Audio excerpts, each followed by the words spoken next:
The letter from the Meadowbrook Hills Homeowners Association landed on my doorstep like a bomb on the coldest day of January. And when I opened it, I felt my blood pressure spike, despite the frost clinging to my windows.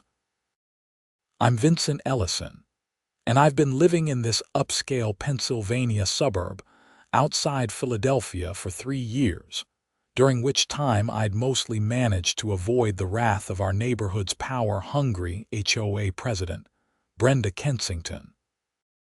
That streak ended the moment she decided my heating system was somehow her business. The letter was typed in that aggressive all-caps font that Brenda seemed to favor for all her correspondence, stating that multiple neighbors had complained about suspicious modifications to my home's exterior and demanding an immediate inspection of my property. I crumpled the paper in my fist, staring out at the modest solar thermal panels I'd installed on my south-facing roof last autumn. They were sleek, black, and barely noticeable unless you were specifically looking for them, but apparently someone had been. I'd spent months researching and designing a hybrid heating system that combined solar thermal collectors with a high-efficiency heat pump and a custom thermal mass storage system in my basement. The setup was brilliant if I said so myself, cutting my heating bills by nearly 80% while reducing my carbon footprint to almost nothing. The system used glycol-filled tubes to capture solar energy, stored it in a massive insulated water tank in my basement, and distributed it through radiant floor heating I'd installed throughout my 2,400 square foot colonial home. The heat pump kicked in only when the stored thermal energy dropped below a certain threshold, and even then, it operated at peak efficiency because the system pre-warmed the input water. I'd pulled all the necessary permits from the township, had everything inspected by qualified professionals, and even had my designs reviewed by a mechanical engineering friend from college who specialized in HVAC systems. Everything was legal, safe, and honestly kind of revolutionary for a residential application. But none of that mattered to Brenda Kensington, who seemed to believe that her position as HOA president gave her dominion over every aspect of our lives. My phone buzzed with a text from my neighbor Marcus, who lived 2 houses down. "Dude, Brenda is on the warpath. She was at my door this morning asking questions about your house." "What did you do?" "Nothing," I typed back. "Just trying to heat my house without going bankrupt." The next day brought another letter, this one even more aggressive than the first. Brenda had scheduled an emergency HOA board meeting for that Saturday, and my heating system was apparently the sole item on the agenda. The letter claimed that my modifications violated several covenants in the HOA charter, specifically sections about exterior modifications and mechanical equipment visibility. I read through my copy of the charter that night, highlighting every relevant section. The rules about exterior modifications required architectural approval for changes that significantly altered the aesthetic character of the property. My solar panels were black on a dark gray roof. They were barely visible from the street. The rules about mechanical equipment prohibited window air conditioners and external HVAC units that were visible from the front of the property without screening. My panels weren't mechanical equipment in the traditional sense, and they certainly weren't air conditioners or HVAC units. I had a case, but I knew from watching Brenda operate over the years that logic and reason weren't her strong suits. Saturday morning arrived with a bitter wind that made me even more grateful for my radiant floor heating. I walked into the community center at exactly 10 o'clock, dressed in jeans and a sweater, carrying a thick folder of documentation. The meeting room was set up like a courtroom, with Brenda sitting at a table at the front flanked by the other board members. Gerald Thompson, a retired accountant who usually just nodded along with whatever Brenda said, and Patricia Moore, a real estate agent who at least occasionally showed signs of independent thought. About 15 neighbors had shown up, most of them looking curious rather than hostile. I recognized old Mrs. Chen from across the street, the Rodrigo family from the corner lot, and several others I'd waved to over the years but never really talked to. Brenda called the meeting to order with 3 sharp raps of a gavel she'd apparently purchased specifically for these occasions. We're here to discuss the unauthorized and potentially dangerous modifications made by Mr. Ellison to his property at 847 Maple Ridge Court. They're not unauthorized, I said immediately, standing up. I have all my permits right here. Brenda's face pinched like she'd bitten into a lemon. She was in her mid-50s, with severely highlighted blonde hair cut in that aggressive bob that seemed to be standard issue for women who demanded to speak to managers. Township permits are not the same as HOA architectural approval, Mr. Ellison. You are required to submit your plans to this board before making any exterior modifications. I pulled out a copy of an email I'd sent 9 months earlier. I submitted detailed plans and photos of the proposed installation last May. I received no response within the 30-day review period specified in the charter, which according to Section 4.7 constitutes automatic approval. The room went silent. Brenda's face flushed red, and she frantically flipped through papers in front of her. Gerald leaned over and whispered something in her ear, but she waved him off. Regardless, she said, her voice rising, we have concerns about the safety of your installation. Multiple neighbors have reported seeing steam or smoke coming from your roof, and we have reason to believe your system presents a fire hazard. It's not steam or smoke, I said, keeping my voice level. On cold mornings, the differential between the warm glycol in the collectors and the cold air creates visible condensation, just like breath on a cold day. There's nothing burning, nothing dangerous. Mrs. Chen raised her hand timidly. I actually think I'm one of the people who mentioned it to Brenda. I wasn't complaining, just asking what it was. It looks kind of pretty when the sun hits it. Brenda shot her a look that could have curdled milk. The point is, Mr. Ellison has installed what amounts to an experimental heating system without proper oversight, and this board has a responsibility to ensure the safety of all residents in Meadowbrook Hills. It's not experimental, I said, my patience starting to fray. Solar thermal heating has been used in Europe and Asia for decades. My system uses well-established principles and commercially available components. Everything was installed by licensed contractors and inspected by the township. I'm calling for a vote, Brenda announced suddenly. All in favor of requiring Mr. Ellison to have his heating system inspected by the fire marshal and certified as safe before being allowed to continue operation, say aye. Gerald immediately said aye. Patricia hesitated, looking between me and Brenda, then reluctantly added her vote. Brenda looked triumphant. The motion passes. Mr. Ellison, you have 2 weeks to arrange an inspection with the county fire marshal's office. Until that inspection is completed and the system is certified, you are to cease using your modified heating system immediately.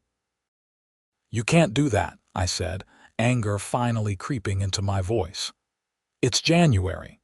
You're ordering me to turn off my heat in the middle of winter. You can use space heaters or whatever system you had before, Brenda said dismissively. This meeting is adjourned.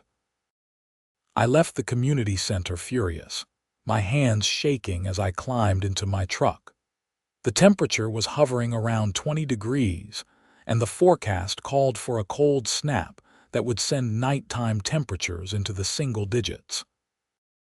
Brenda was essentially trying to force me to choose between freezing and defying her order, and I suspected she was hoping I'd do the latter so she could fine me into oblivion. Instead, I went home and made a phone call.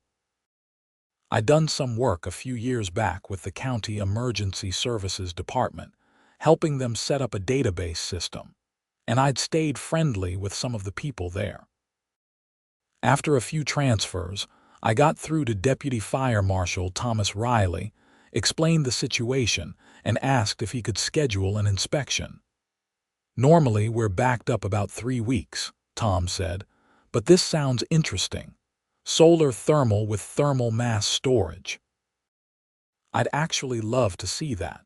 Plus, if the HOA is trying to shut you down in January, that's kind of an emergency situation. I can come by Monday afternoon if that works." "That would be amazing," I said, feeling some of the tension leave my shoulders. "Bring all your documentation," Tom said. "Permits, plans, component specifications, everything.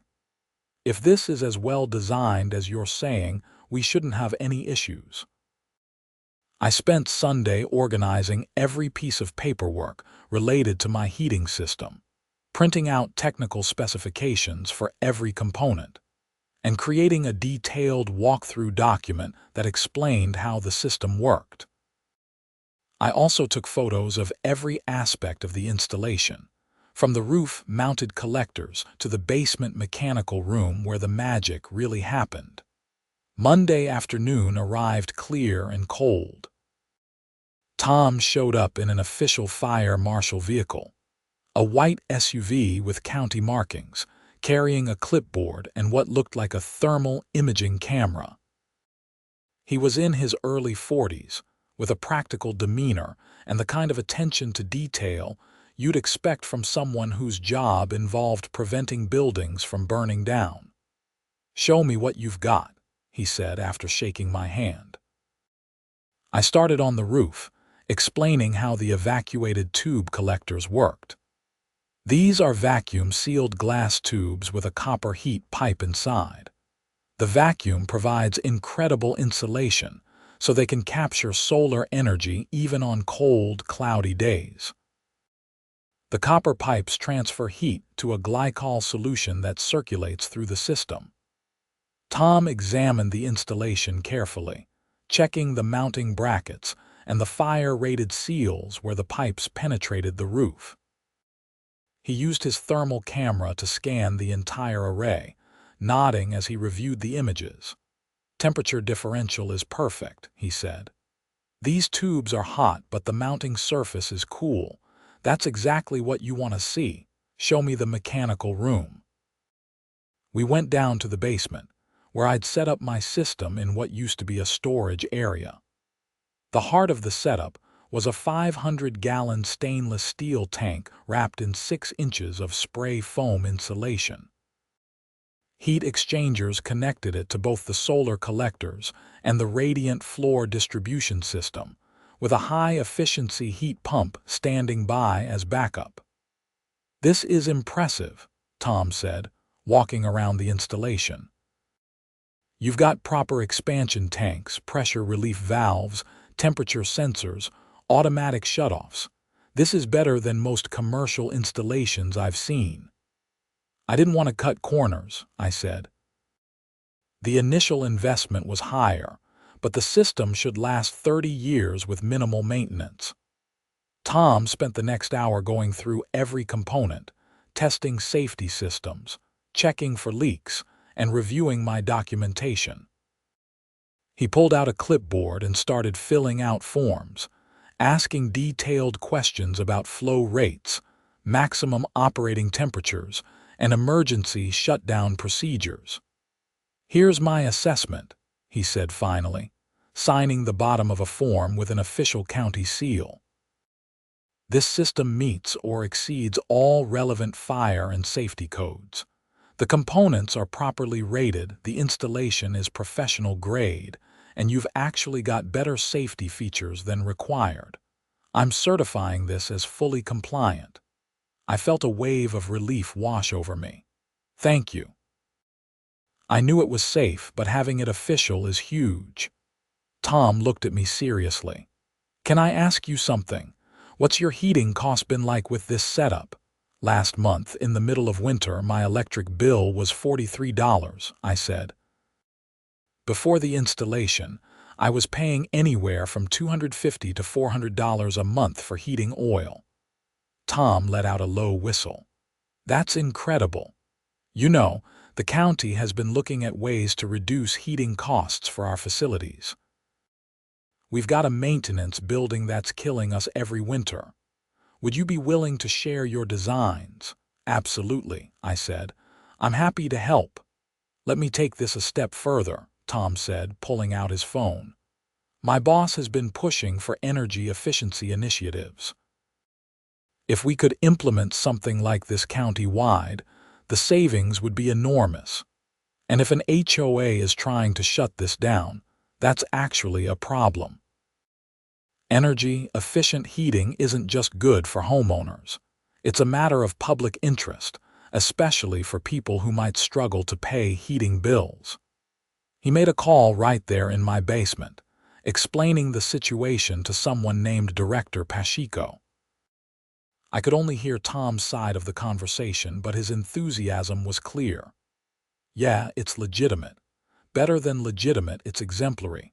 No, the HOA is trying to force him to shut it down. Right in January. Exactly. Okay, I'll tell him. Tom ended the call and turned to me with a slight smile. Director Pacheco wants you to come to our office tomorrow morning. She's very interested in this system, and she's not happy about an HOA interfering with energy efficiency improvements. Tuesday morning, I drove to the County Emergency Services building in Westchester, my folder of documentation once again in hand. Tom met me in the lobby and led me up to a conference room where Director Maria Pacheco was waiting along with two other people. A man introduced as County Engineer David Wu, and a woman named Jennifer Santos from the county's Sustainability Office. Mr. Ellison, Director Pacheco said, shaking my hand firmly. She was a no-nonsense woman in her 50s with sharp eyes and an air of authority. Tom has been raving about your heating system. We'd like to understand exactly what you've built and why it's causing problems with your HOA. I walked them through the entire design, using my laptop to show diagrams and explain the thermodynamics.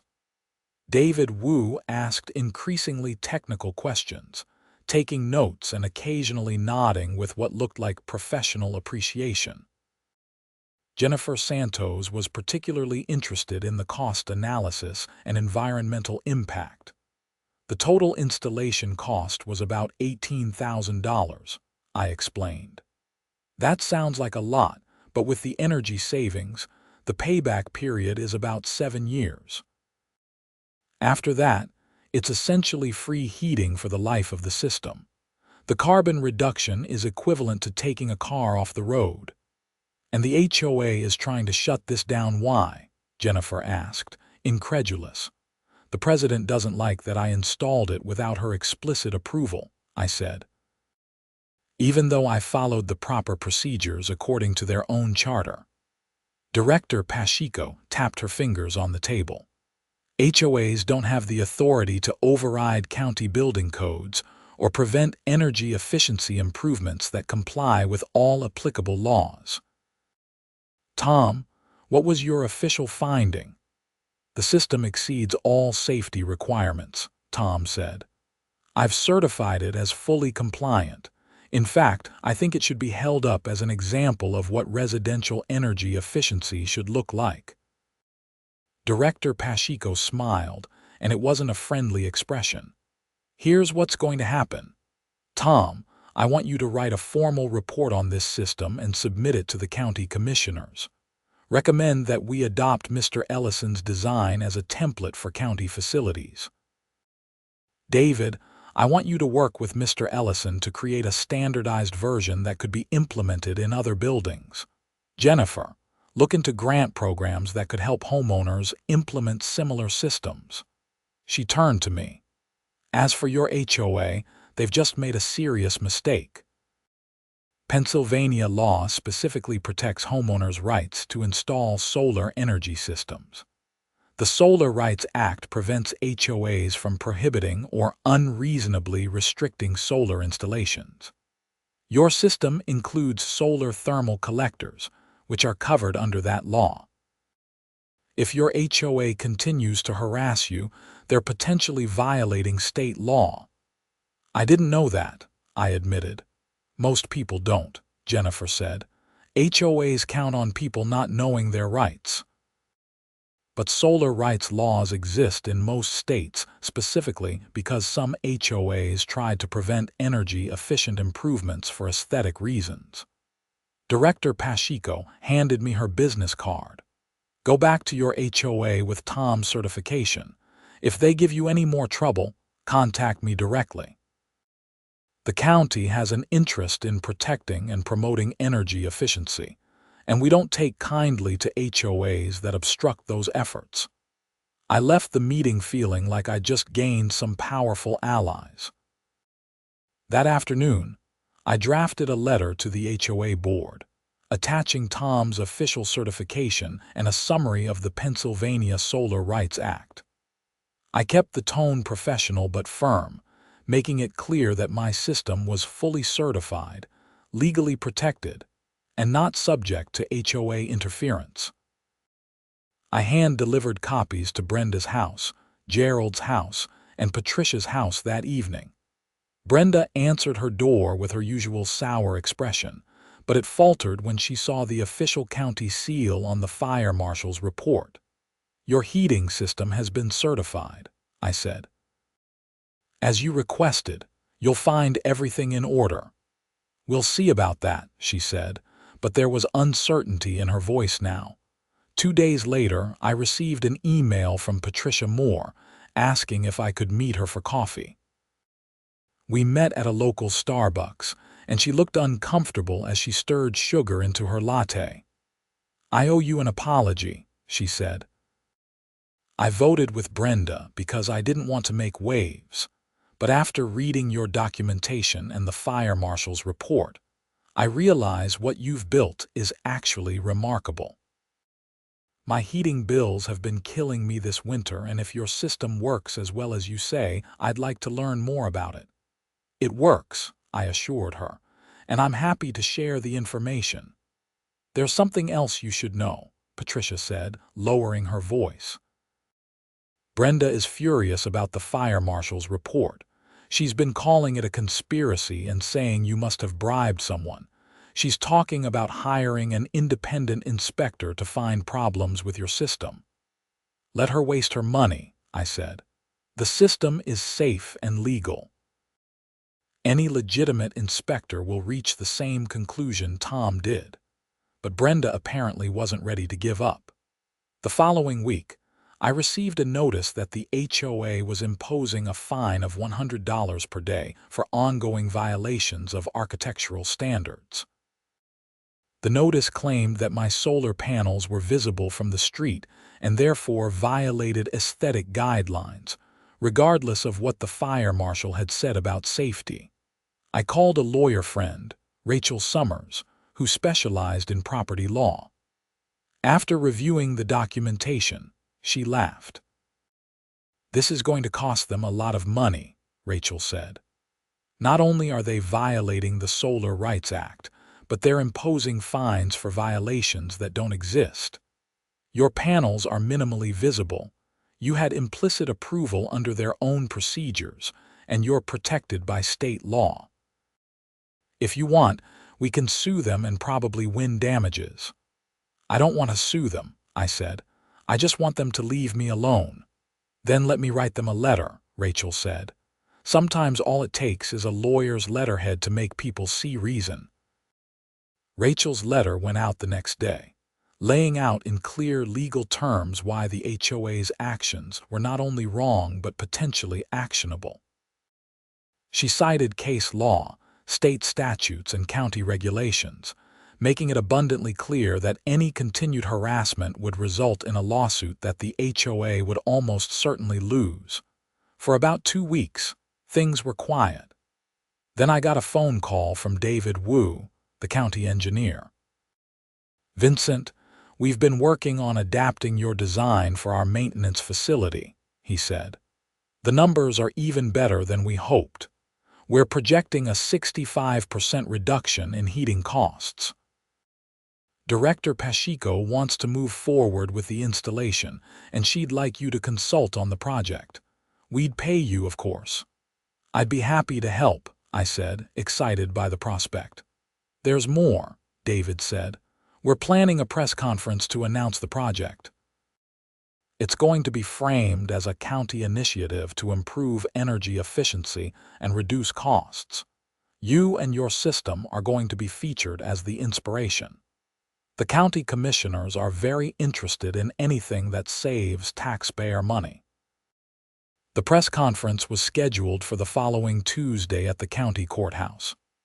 I wore a suit and tie, feeling nervous as I stood next to Director Pacheco, David Wu, and County Commissioner Helen Martinez.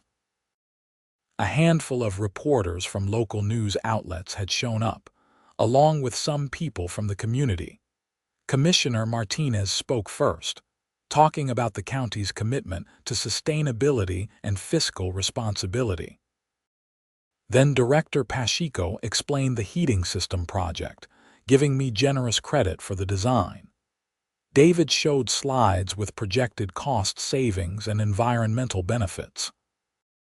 "Mr. Ellison's innovative approach to residential heating represents exactly the kind of thinking we need more of," Commissioner Martinez said. "He took existing technology, applied it in a creative way, and achieved results that benefit both his household and the environment. The county is proud to follow his example." When it was my turn to speak, I kept it brief, explaining the basic principles of the system and emphasizing that it was built entirely with standard components and established engineering principles. "Anyone can do this," I said. "It's not rocket science, just good design and attention to detail." The press conference made the local news that evening and was featured in the Philadelphia Inquirer the next day. The article included a photo of me standing next to a diagram of the heating system, with quotes from the county officials. It also mentioned, almost as an aside, that I'd faced resistance from my HOA before the fire marshal certified the system as exemplary. My phone started ringing. Neighbors I barely knew called to congratulate me. A few people asked if I'd consult on their own heating systems. Marcus stopped by with a 6-pack of beer and wanted to know everything about the installation. And then, inevitably, Brenda showed up at my door.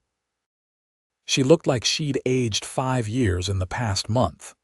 Her usual aggressive confidence was nowhere to be seen, replaced by a tight-lipped expression that might have been embarrassment or might have been rage. It was hard to tell. "I need to talk to you," she said. I considered closing the door in her face, but decided to hear her out. "Come in." We sat in my living room, the radiant floor heating keeping the space comfortably warm despite the February cold outside. Brenda looked around, and I saw her gaze linger on the thermostat showing 72 degrees. "I'm not here to apologize," she said bluntly. "I didn't think you were. But I am here to admit that perhaps I was too hasty in my assessment of your heating system." The words seemed to physically pain her. "The board has received several inquiries from other residents about implementing similar systems. People saw the news coverage. And I've been advised by our HOA attorney that continuing to oppose energy-efficient improvements could expose the association to liability." She looked like she'd swallowed glass. "The board is prepared to formally approve your installation and remove any fines that were assessed. The fines that were illegal in the first place," I said, her jaw tightened. "Yes." "Okay," I said. "Is that all?" "Actually, no." She pulled out a folder from her bag. "Several residents have asked if you'd be willing to present information about your system at a community meeting. They'd like to learn more about it. The board would support this. I almost laughed. A month ago, Brenda had been threatening me with fines and trying to shut down my heating system. Now she wanted me to give a presentation about it to the neighborhood. The irony was thick enough to cut with a knife. "I'll think about it," I said. "There's one more thing," Brenda said, and now she really did look uncomfortable. "The county has sent a letter to the HOA recommending that we update our architectural guidelines to explicitly permit and encourage energy-efficient improvements. They've also requested that we consider implementing your heating system design in the community center. The county wants you to copy my design." "That's correct." The words came out strangled.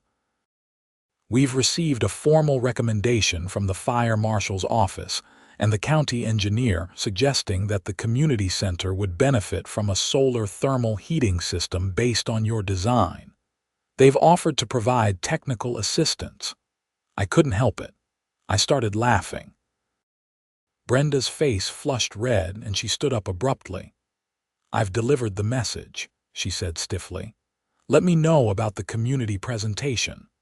After she left, I sat in my warm living room and thought about how absurdly the situation had turned around. Brenda had tried to use the fire marshal as a weapon against me, and instead, he'd become my biggest advocate. Her attempt to shut down my heating system had resulted in county-wide recognition and an official recommendation that the HOA adopt my design for their own building. I called Rachel Summers and told her what had happened. "That's beautiful," she said, laughing. "Classic case of overreach coming back to bite them. Are you going to do the presentation?" "Yeah, probably," I said. "A lot of people could benefit from better heating systems." And honestly, it would feel good to shove Brenda's nose in it a little bit. The community meeting was scheduled for a Saturday in late February. I spent the week preparing a presentation that broke down the system into understandable components, explained the cost-benefit analysis, and provided resources for people who wanted to pursue similar installations. I also put together a list of contractors who could do the work, having called around to find companies that understood solar thermal systems. The community center was packed when I arrived. At least 75 people had shown up, far more than had ever attended a regular HOA meeting.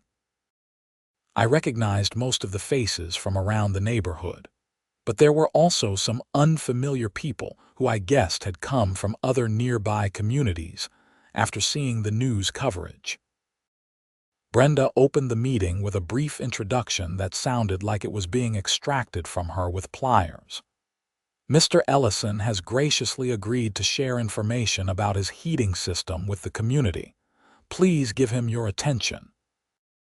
I walked through the presentation, starting with the basic principles of solar thermal energy and building up to the specifics of my installation.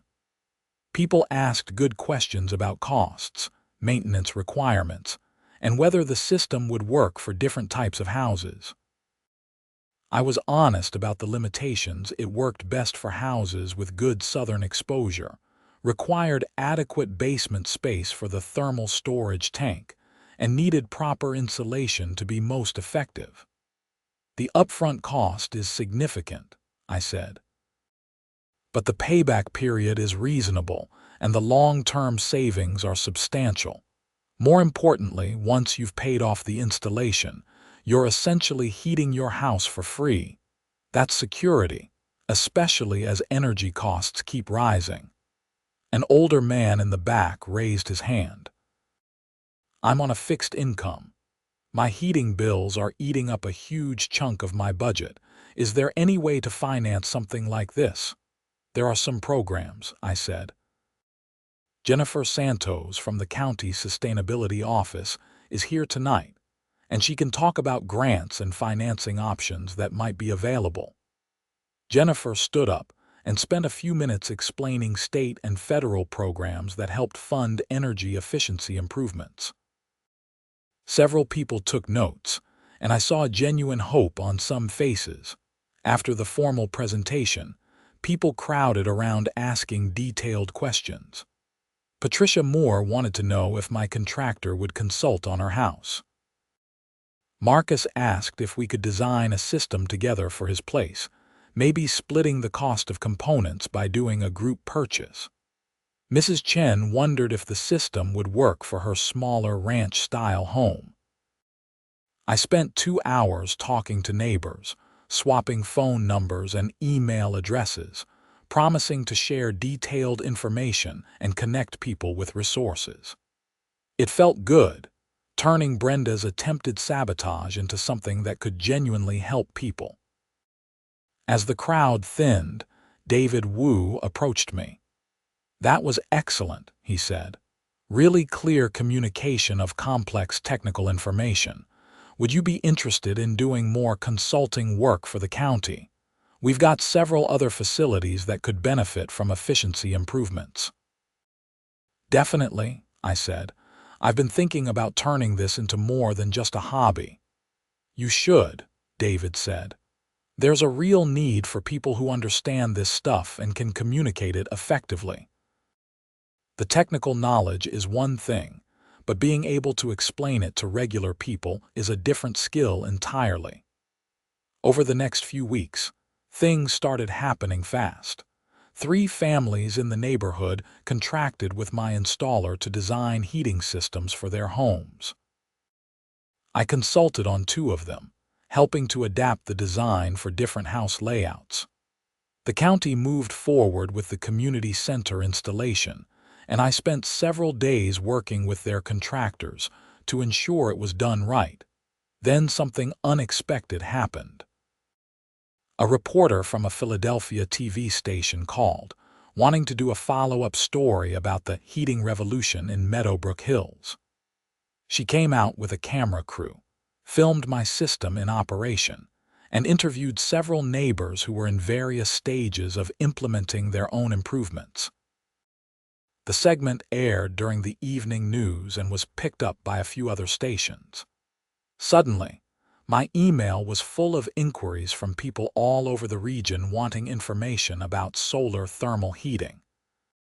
I started a consulting business almost by accident, helping homeowners and small businesses design efficient heating systems. In April, the county completed the installation at the maintenance facility.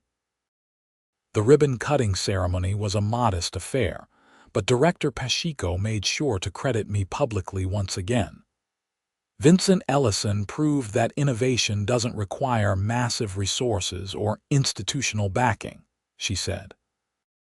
"Sometimes it just requires someone willing to think differently and do the work." The HOA Community Center project was completed in May, just as the heating season was ending.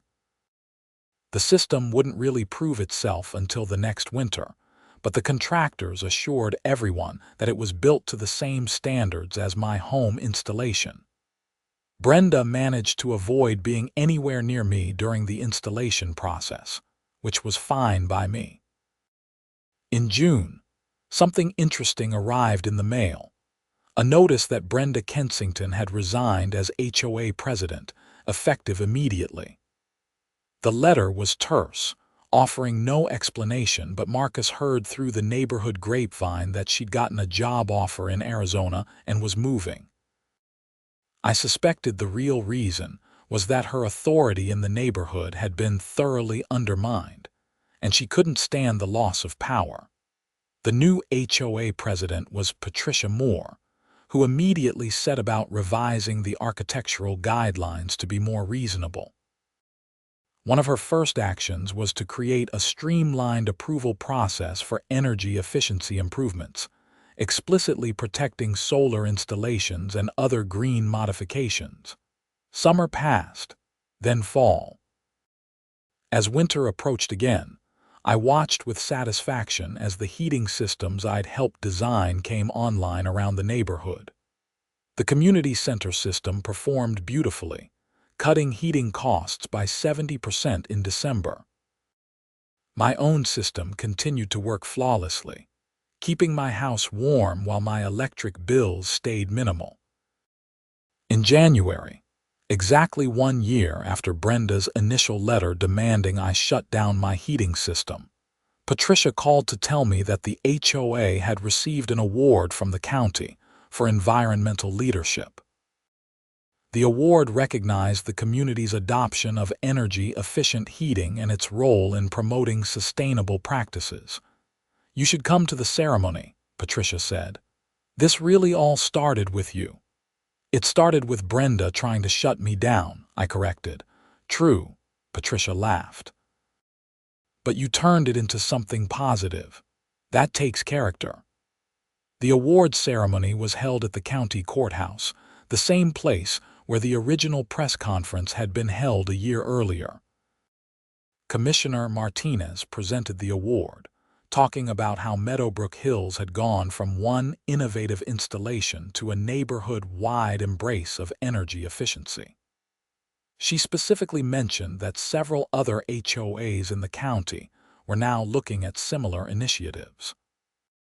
"This is what community leadership looks like," Commissioner Martinez said. "Not trying to force conformity, but empowering people to make improvements that benefit everyone." I accepted the award on behalf of the community, feeling slightly awkward in the spotlight, but also proud of what had been accomplished.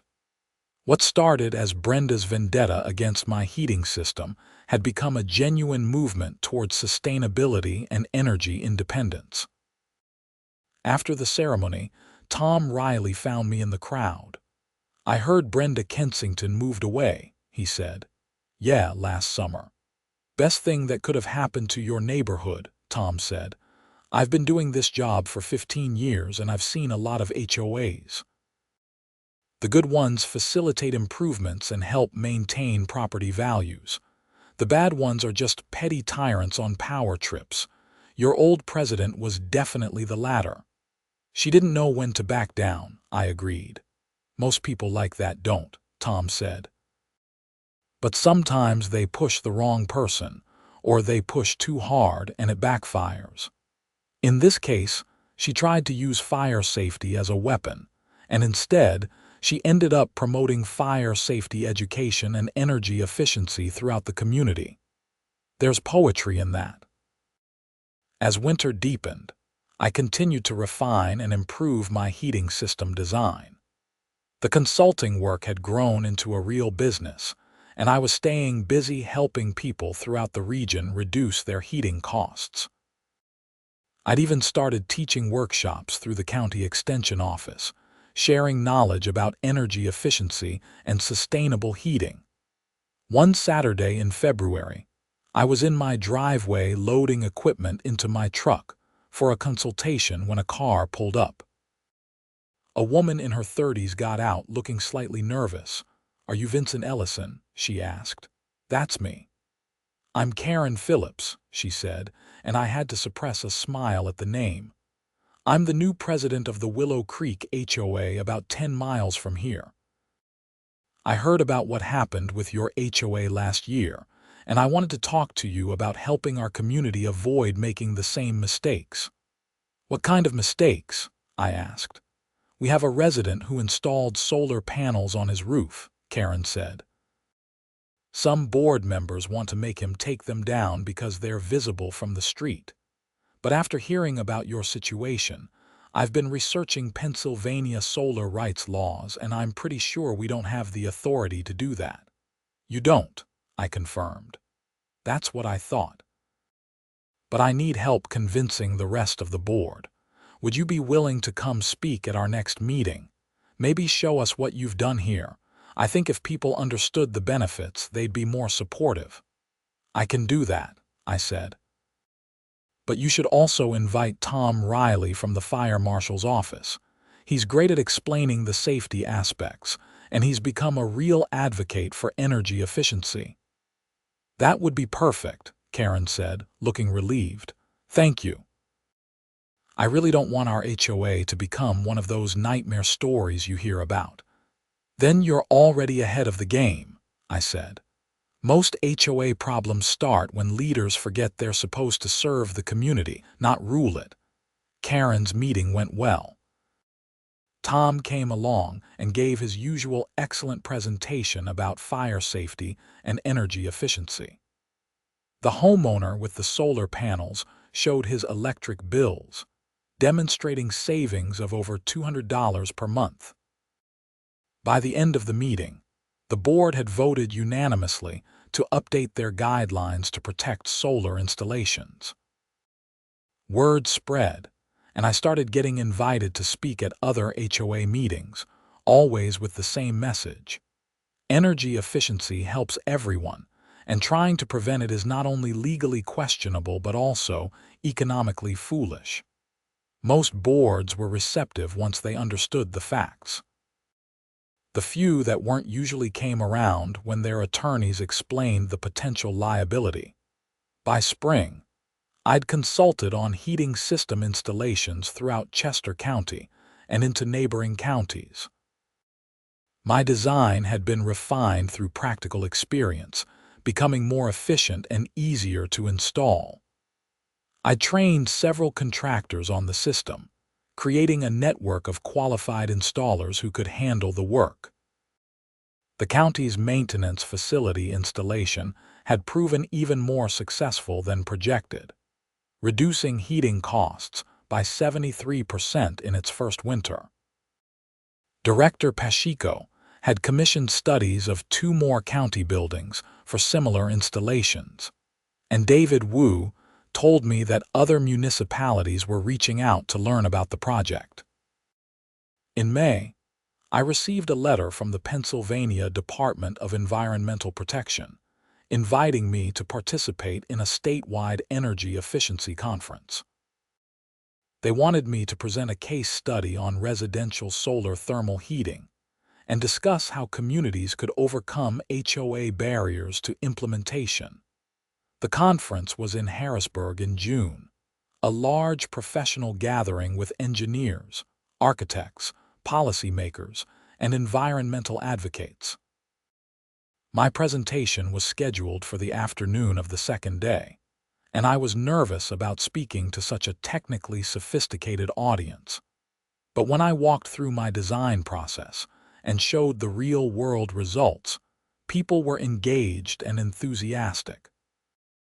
During the question period, a representative from the Pennsylvania Solar Energy Industries Association asked if I'd be interested in developing a standardized design package that could be marketed statewide. "We've been looking for good residential solar thermal solutions," she said. "Most products on the market are either too expensive or too complicated for typical homeowners.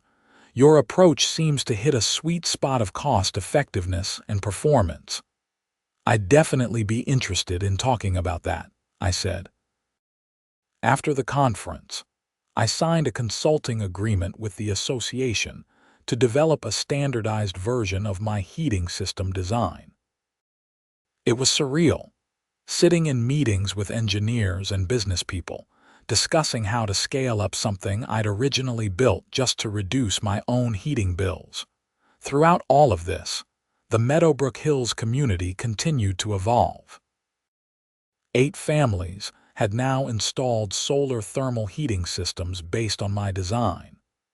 Property values in the neighborhood had actually increased, partly due to the energy efficiency improvements and partly due to the positive press coverage. Patricia Moore, in her role as both HOA president and real estate agent, made sure potential buyers knew about the community's commitment to sustainability. In August, I got an unexpected email from Brenda Kensington. The subject line was simply "Congratulations," and I almost deleted it without reading, but curiosity got the better of me. "Vincent," the email read, "I saw an article about your work with the State Energy Association. I wanted to acknowledge that I was wrong about your heating system. I let my concerns about neighborhood standards blind me to the genuine value of what you'd created. I'm not asking for forgiveness, but I did want to say that I'm glad things worked out the way they did. Your system is clearly benefiting a lot of people. Brenda Kensington." I sat looking at the email for a long time. It wasn't quite an apology, but for Brenda, it was probably as close as anyone would ever get. I typed a brief reply. "Thank you for reaching out. I hope Arizona is treating you well. Vincent." As fall arrived again, bringing cooler temperatures and the start of another heating season, I found myself reflecting on how much had changed in less than 2 years. What began as a conflict with an overreaching HOA president had become a career, a community movement, and potentially a statewide initiative to improve residential heating efficiency. The system I'd designed out of frustration with high heating bills had now been installed in dozens of homes, had inspired county and municipal projects, and was being developed into a commercial product. All because Brenda Kensington had called the fire marshal, thinking he'd shut me down, and instead, he'd certified my work and helped spread it throughout the region. In October, Tom Riley stopped by for a visit. We sat in my living room, drinking coffee and talking about upcoming projects. "You know what the best part of this whole story is," Tom said. "It's not just that you proved your system works, or that you turned an HOA nightmare into a success story. It's that you created a template other people can follow. When homeowners run into unreasonable HOA restrictions on energy improvements, they can point to what happened here and say, 'Look, this is how it should be done.'" "I just wanted to heat my house efficiently," I said. "Sure," Tom said. "But you also stood your ground when someone tried to shut you down for no good reason. A lot of people would have just given up and gone back to expensive oil heat. You fought back with facts, documentation, and legitimate expertise. That matters. So does having allies," I pointed out. "If you hadn't certified my system and connected me with the county people, none of this would have happened." "Maybe," Tom said, "but I wouldn't have certified it if it wasn't genuinely excellent work. You earned that certification. I just recognized quality when I saw it." The second winter with my heating system was even better than the first. I'd made minor adjustments based on a year of operation data, optimizing flow rates and timing. My total heating costs for December and January combined were $67. Oil heat would have cost me over $700 for the same period. The community center system performed equally well, and the HOA board was thrilled with the cost savings. They'd been able to redirect the money saved on heating into other community improvements, including a new playground and upgraded landscaping around the common areas. In February, Patricia Moore called me with news. "The Regional HOA Coalition is having their annual meeting next month," she said. "They've asked if you'd be willing to speak about energy efficiency improvements and how HOAs should handle them. I think they want to avoid future situations like what Brenda created." "Happy to help," I said. The regional meeting was larger than I expected, with representatives from nearly 40 HOAs across southeastern Pennsylvania. I gave a presentation that combined technical information about my heating system with practical advice about how HOAs could support rather than obstruct energy efficiency improvements. "The key thing to understand," I told the assembled board members, "is that energy efficiency isn't a threat to property values or neighborhood character. It's an asset. Homes with lower operating costs are more valuable, not less. Solar panels and efficient heating systems make houses more attractive to buyers, especially younger buyers who care about sustainability." I also walked them through Pennsylvania's solar rights laws, explaining the legal risks of trying to prevent solar installations. "You don't have to love the way solar panels look," I said, "but you do have to allow them within reasonable parameters. The law is clear on this." After my presentation, several HOA presidents approached me with stories of similar conflicts in their communities. Almost all of them involved board members who prioritized aesthetic concerns over practical benefits, and almost all of them had been resolved in favor of the homeowner once the legal situation was explained. One president, a man named Robert from a community in Montgomery County, pulled me aside. "We've got a situation brewing right now," he said. "A homeowner installed a heat pump system, and one board member is claiming it's too noisy and wants it removed. But I've measured the sound levels myself, and they're well within township limits. I think it's really about control, not noise." "Sounds familiar," I said. "What does your HOA attorney say?" "That we'd lose if we pushed it. The homeowner has all his permits, the system meets code, and we don't have any rules about heat pumps specifically." "Then you need to back down gracefully," I advised.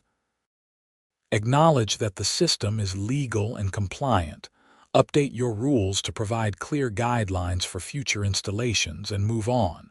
Don't die on a hill that isn't worth defending." "That's what I'm trying to tell the board," Robert said, "but this one member is being stubborn." "Does your board member understand that HOA board members can be personally liable for decisions that violate state law?" I asked. Robert's eyes widened. "I don't think so. None of us are lawyers." "You might want to have your attorney explain that at the next meeting," I suggested.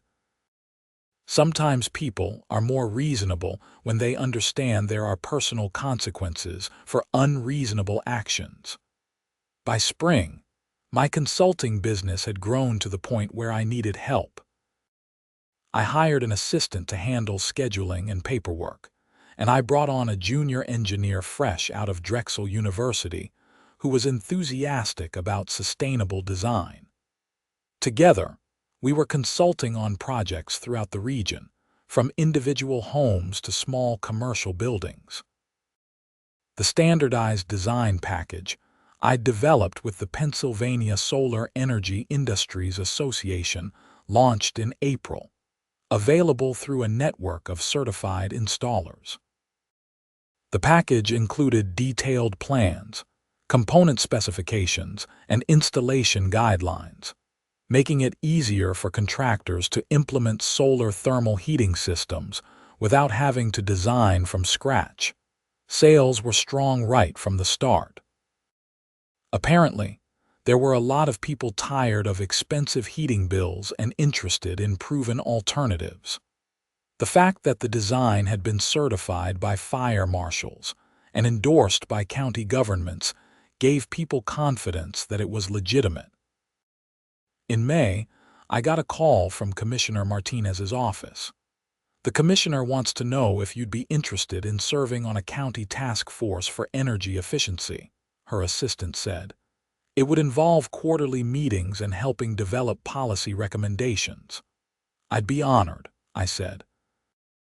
The task force's first meeting was in June, bringing together engineers, architects, environmental advocates, and community representatives. Our charter was to identify opportunities for improving energy efficiency in residential and commercial buildings throughout the county, and to recommend policies that would support those improvements. During that first meeting, I found myself sitting next to a woman named Dr. Susan Hargrove, a professor of environmental engineering at Westchester University. We started talking about residential heating systems, and she mentioned that she was researching advanced thermal storage materials. "The water-based system you designed is excellent," she said. "But there are emerging materials that could store even more thermal energy in less space. Phase change materials, for instance. Would you be interested in collaborating on some research?" "Absolutely," I said. "I'm always looking for ways to improve the design." That collaboration led to a research project funded by a state grant, looking at ways to incorporate phase change materials into residential thermal storage systems. It was exciting, cutting-edge work, and it felt like the natural evolution of everything I'd been doing. Summer came, and with it, another milestone. The county announced plans to install solar thermal heating systems in 3 more facilities, all based on my design. The projects would save taxpayers an estimated $80,000 per year in heating costs. Director Pacheco held a press conference to announce the expansion, and once again, she credited me as the inspiration. 2 years ago, Vincent Ellison was just a homeowner trying to reduce his heating bills, she said. Today, his innovative design is being implemented across our county, saving money and reducing environmental impact. That's the power of individual innovation combined with supportive public policy. In August, I received notice that my old nemesis, Brenda Kensington, had sold her house in Arizona and moved back to Pennsylvania, though to a different community about 40 miles away. I heard through mutual acquaintances that she'd taken a job with a property management company and was supposedly much mellower than she'd been as HOA president. Part of me was curious about whether she'd really changed, but mostly I was just grateful she was no longer my problem. Patricia Moore was doing an excellent job as HOA president. The community was thriving, and I had too many interesting projects to worry about ancient history. As fall arrived once again, marking 2 full years since the original conflict with Brenda, I took stock of everything that had happened. My heating system had evolved from a personal project into a regional initiative. I'd gone from working a regular job to running a successful consulting business focused on sustainable energy. The neighborhood had transformed from a place where the HOA tried to shut down innovation into a showcase for energy efficiency. And it had all started because someone called the fire marshal, expecting him to be a weapon, and instead finding him to be an ally. In October, the Pennsylvania Department of Environmental Protection honored me with an award for innovation in residential energy efficiency. The ceremony was in Philadelphia, a formal dinner with several hundred people in attendance. Governor's office representatives were there, along with state senators, business leaders, and environmental advocates. When I accepted the award, I kept my speech short. 2 years ago, I was threatened with fines and told to shut down the heating system I'd designed for my home. Today, that same design is being implemented throughout Pennsylvania, saving people money and reducing carbon emissions. This award doesn't just belong to me. It belongs to everyone who supported innovation instead of shutting it down. It belongs to fire marshals like Tom Riley, who recognize good work when they see it. It belongs to public officials like Director Maria Pacheco, who understood that energy efficiency is a public good worth protecting. And it belongs to communities that choose progress over blind conformity. The audience applauded, and as I left the stage, I felt a deep sense of satisfaction, not just because of the recognition, though that was nice, but because I'd proven that one person with a good idea and the willingness to stand up for it could make a real difference. Tom Riley caught up with me after the ceremony. "Hell of a journey from that day I showed up at your house with a thermal camera," he said. "You know what's funny?" I said. "If Brenda had just left me alone, none of this would have happened. My heating system would still be working great, but it would just be my heating system. By trying to shut me down, she created the circumstances that spread the design to hundreds of homes." "That's the thing about trying to suppress good ideas," Tom said. "It usually backfires. Good ideas want to spread. They want to be shared and improved and implemented. Trying to stop them just creates pressure, and eventually that pressure finds release." As winter approached for the 3rd time since I'd installed my heating system, I found myself feeling grateful for how everything had turned out. The system continued to work flawlessly, keeping my house warm while my energy bills stayed minimal. The business was thriving, helping people throughout the region reduce their heating costs and environmental impact. And I'd found a career that combined my technical skills with my desire to make things better. The research project with Dr. Hargrove was showing promising results. The phase change materials we were testing could store nearly twice as much thermal energy as water in the same volume, which meant future versions of the heating system could be even more compact and efficient. We were planning to publish our findings in the spring and potentially develop a next-generation design. The county task force had developed a comprehensive set of recommendations for promoting energy efficiency, including streamlined permitting for solar installations, property tax incentives for energy improvements, and model HOA guidelines that balanced aesthetic concerns with practical benefits. County commissioners were reviewing our recommendations and seemed likely to adopt most of them. And in Meadowbrook Hills, the community that had once threatened to fine me for my heating system, 10 families now had similar installations. The community center system had proven so successful that the HOA was planning to add solar panels to generate electricity as well as heat, creating an integrated renewable energy system. Patricia Moore told me that property values in the neighborhood had increased faster than surrounding communities, partly due to the energy efficiency improvements, and partly due to the positive reputation the community had developed. "People want to live in a place that's forward-thinking," she said. Brenda never understood that. She thought rigid control was the path to maintaining property values, but actually, it's the opposite. Innovation and improvement are what make communities desirable.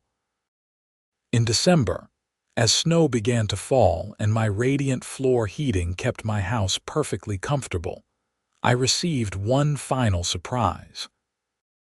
A letter arrived from the Pennsylvania House of Representatives, informing me that I'd been invited to testify before a committee considering legislation to strengthen homeowner protections for energy efficiency improvements. The hearing was scheduled for January, and I spent several weeks preparing testimony. I wanted to make the case that strong solar rights laws weren't just good for individual homeowners, but were essential for meeting the state's energy and climate goals. Every time an HOA blocked a solar installation or an efficient heating system, it was a step backward for everyone. The hearing room in Harrisburg was impressive, all dark wood and formal procedure. I sat at a witness table, looking up at the committee members, and delivered my testimony clearly and forcefully.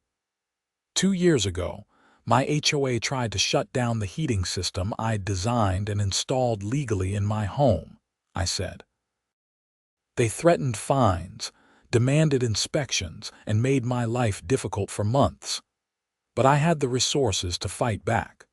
I had documentation, expertise, and eventually allies in county government who supported my work. Most homeowners don't have those resources. When an HOA threatens them, they give up, even if they're completely in the right. That's why strong protective legislation is essential. We can't let HOAs block energy efficiency improvements that benefit individual homeowners and society as a whole. The committee members asked good questions, and I could tell some of them had personal experience with difficult HOAs.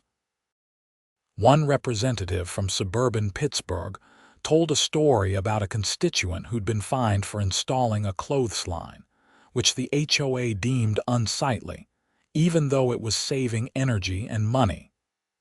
"This is exactly the kind of overreach we need to prevent," the representative said. "Thank you for your testimony, Mr. Ellison. Your story illustrates why this legislation is necessary." The bill moved forward with bipartisan support, and by March, it had passed both chambers of the legislature and was awaiting the governor's signature. When it became law, Pennsylvania would have some of the strongest protections in the nation for homeowners installing solar energy systems and other energy efficiency improvements. As spring arrived, bringing warmer weather and the end of another heating season, I took time to reflect on the complete arc of the story. What started as a personal project to reduce my heating bills had become a career, a community transformation, and eventually a contribution to state policy. My heating system had proven itself over 3 full winters, saving me thousands of dollars while keeping my house perfectly comfortable. The design had been replicated throughout the region, helping hundreds of families reduce their energy costs. And the fight against HOA overreach had resulted in legal protections that would benefit thousands more. In April, I received a call from an old colleague, someone I'd worked with years ago at my previous job. "I just read about everything you've been doing," he said. "Solar heating systems, consulting business state legislation. That's incredible. Are you still taking on new projects, always?" I said. "What do you have in mind?" "My company owns several warehouses that are expensive to heat in winter," he said. "I'm wondering if your approach could scale up to industrial buildings." I thought about it. The principles were the same, just the scale would be different. "It's possible," I said. "Send me the building specs and energy usage data. Let me run some numbers." That conversation led to the largest project I'd tackled yet, designing a heating system for a 50,000 square foot warehouse in Allentown. It was challenging work, requiring much larger collectors and storage capacity, but the engineering was sound. If successful, it would prove that solar thermal heating could work not just for homes but for commercial and industrial applications. As summer arrived, construction began on the warehouse project. I spent long days on site, working with contractors to implement the design. It was exhausting but exhilarating, seeing the principles I'd developed in my basement being applied on a massive scale. The project was completed in September, just in time for the heating season.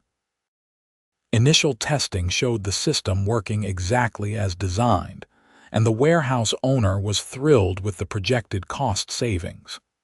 "This is going to save us $40,000 a year," he said. "The payback period is under 5 years, and after that, it's essentially free heat for 30 years. That's transformative for our business." News of the warehouse project spread quickly through industrial circles, and soon I was fielding inquiries from other businesses interested in reducing their heating costs. The consulting business expanded again, requiring me to hire 2 more engineers and an office manager. In October, 3 years after the original conflict with Brenda Kensington, I found myself standing in my driveway, looking at my house and thinking about everything that had changed. The solar thermal panels on my roof continued to work perfectly, silently collecting energy from the sun and converting it into warmth for my home. Inside, the radiant floor heating made every room comfortable without the drafts and noise of forced air systems. But more than that, the house represented a battle fought and won, a stand taken against arbitrary authority and unreasonable restrictions. It represented the principle that innovation and efficiency should be encouraged, not punished. And it represented the idea that one person, standing up for what's right and backing it up with facts and expertise, could make a difference not just for themselves but for an entire community. My phone buzzed with a text from Patricia Moore.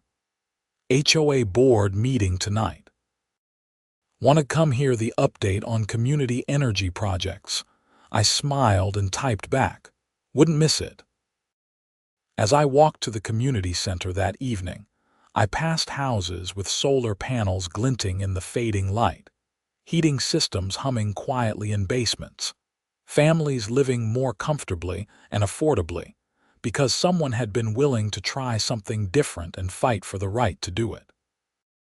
That, I thought, was worth more than any award or recognition. That was genuine positive change, spreading organically through a community because it worked, and because people could see the benefits with their own eyes. The meeting was small and informal, nothing like the tense confrontations of 3 years earlier. Patricia presented updates on community projects, including plans to add electric vehicle charging stations powered by solar panels. Tom Riley was there as a guest, offering advice on safety considerations. There was talk of applying for grants to help more families install efficient heating systems, of making Meadowbrook Hills a showcase for sustainable living. As I sat listening to the discussion, surrounded by neighbors who'd gone from skeptical to enthusiastic supporters of energy efficiency, I thought about how far we'd all come. And I thought about Brenda Kensington, wherever she was, and hoped she'd learned something from the experience. Sometimes the best response to someone trying to shut you down is to succeed so thoroughly that they have no choice but to acknowledge they were wrong.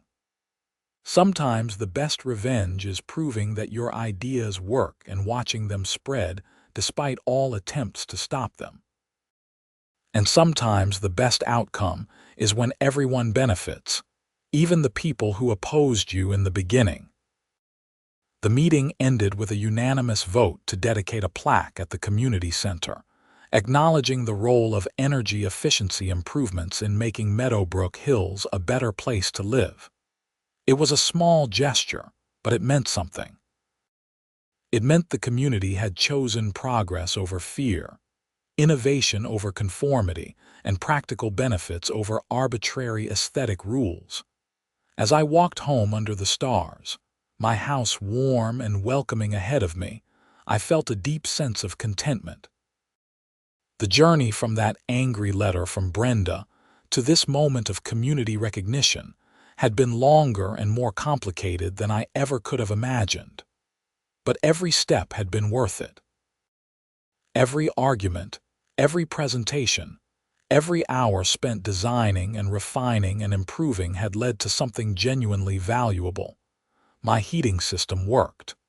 It saved money, reduced environmental impact, and made life better for everyone who used it. And because I'd been willing to stand up to an HOA president who thought she could shut it down, hundreds of other people now had the opportunity to benefit from similar systems.